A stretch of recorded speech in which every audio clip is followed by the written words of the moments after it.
ദേവാമൃതം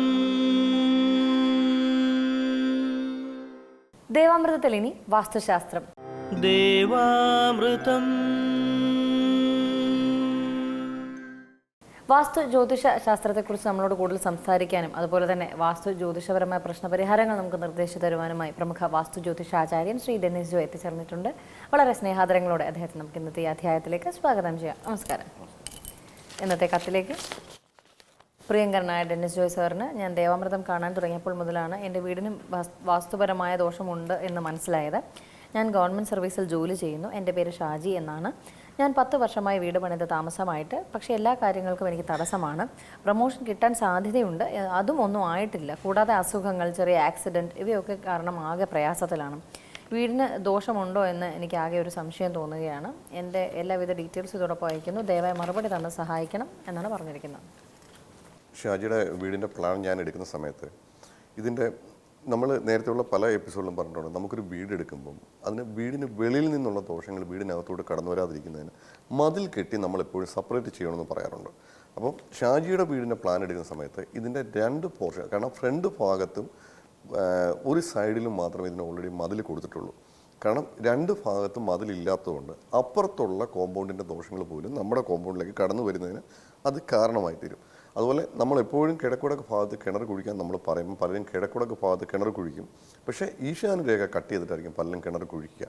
ഇതിൻ്റെ അകത്തും ഈ കിണർ ഈശാനരേഖ കട്ട് ചെയ്തിട്ടാണ് നിൽക്കുന്നത്. കാരണം വെച്ചാൽ ഈശാനരേഖ കട്ട് ചെയ്ത് നമ്മൾ കിണർ വന്നു കഴിയുമ്പം വടക്ക് കിഴക്ക് ഭാഗത്ത് കിണർ കുഴിച്ചതിൻ്റെ യാതൊരു ഗുണഫലങ്ങളും നമുക്ക് കിട്ടത്തുമില്ല. അത് തന്നെയല്ല, കൂടുതൽ ദോഷഫലങ്ങൾ ആ വീട്ടിൽ താമസിക്കുക അനുഭവിക്കേണ്ടിയും വരും. അപ്പം ഇവർക്ക് ചെയ്യാൻ പറ്റുന്നത് ഈ കിണർ എത്രയും പെട്ടെന്ന് ഈ ഈശാനുരേഖ കട്ട് ചെയ്ത് നിൽക്കുന്നതിന് പരിഹാരം ഇവർ ചെയ്യിക്കണം.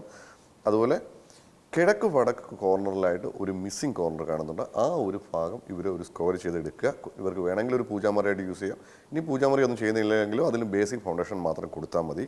അതുപോലെ ഇതിൻ്റെ ഗേറ്റ് ഇപ്പോൾ വന്നിരിക്കുന്ന സൗത്ത് ഈസ്റ്റ് കോർണറിലാണ്. കാരണം വെച്ചാൽ ഗേറ്റ് നോർത്ത് ഈസ്റ്റ് ഭാഗത്താക്കുകയാണെങ്കിൽ ഉത്തമമായിട്ടുള്ള സ്ഥാനത്താകും. പലപ്പോഴും നമ്മൾ വീടൊക്കെ പലപ്പോഴും നമ്മൾ ചെയ്യുമ്പോൾ നമുക്ക് ഈ വീടിൻ്റെ ഗേറ്റിൻ്റെ സ്ഥാനങ്ങളൊന്നും പലപ്പോഴും നമ്മൾ ചിന്തിക്കാറില്ല.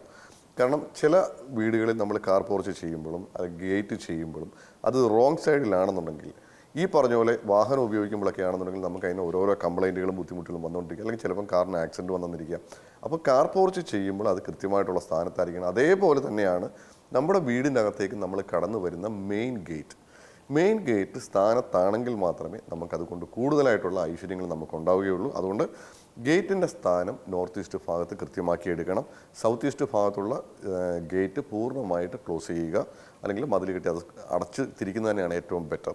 എന്നിട്ട് നോർത്ത് ഈസ്റ്റ് ഭാഗത്ത് ഗേറ്റ് ഓപ്പൺ ചെയ്യുമ്പം ഇതിൻ്റെ അകത്തേക്ക് കടന്നു വരുന്ന ആ ഒരു എനർജി വളരെ പോസിറ്റീവായിരിക്കും. അതിൻ്റെ ഗുണഫലങ്ങൾ ഇതിനകത്ത് താമസിക്കുന്ന ആൾക്കാർക്ക് അത് ഫീൽ ചെയ്യുകയും ചെയ്യും. അതുപോലെ വാതിലിന് നേരെയായിട്ട് ഒരു സ്റ്റെയർ കേസ് വരുന്നുണ്ട്. നമ്മളെപ്പോഴും പറയുന്നതാണ്, വാതിലിന് നേരെ സ്റ്റെയർ കേസ് കയറി കൊടുത്തു കഴിഞ്ഞാൽ അത് ആ വീട്ടിൽ താമസിക്കുന്ന ആൾക്കാർക്ക് മാനസികമായിട്ടുള്ള പ്രശ്നങ്ങളും ബുദ്ധിമുട്ടുകളും ഉണ്ടാക്കുമെന്ന് പറയാറുണ്ട്. പക്ഷേ പലപ്പോഴും എന്നെ പല ആൾക്കാരും വിളിച്ച് ചോദിക്കുന്നത്, വാതിലിന് നേരെയായിട്ട് സ്റ്റെയർ കേസ് ക്രോസ് ചെയ്ത് പോകുന്നുണ്ട്, അതുകൊണ്ട് ദോഷമുണ്ടോ എന്ന് ചോദിക്കാറുണ്ട്.